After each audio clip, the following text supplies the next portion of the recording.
ฉันถ้าเป็นอย่างนั้นฉันเองก็ต้องทำใจเสียใจมากเท่าไรเพื่อเธอได้รักกับเขาโชคดีรักกันนานๆนะเธอฉันเสียใจไม่มากหรอกเธอ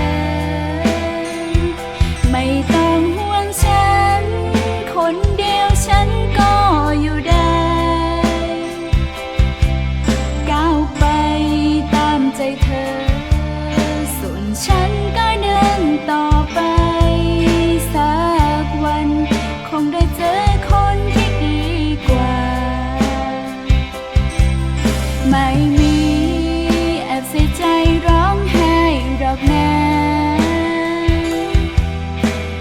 ฉันเข้มแข็งมากพออยู่แล้วเสียใจแค่นี้ไม่นานมันก็หายสุขใจสุขใจกับเขานะเธอ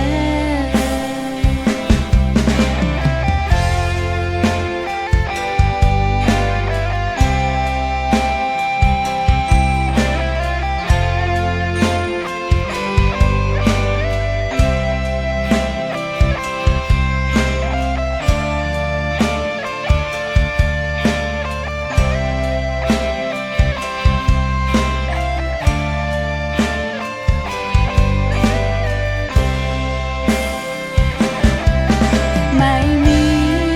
แอบเสียใจร้องไห้หรอกนะฉันเข้มแข็งมากพออยู่แล้วเสียใจแค่นี้ไม่นานมันก็หาย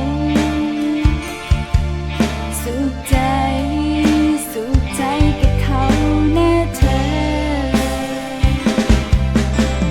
รั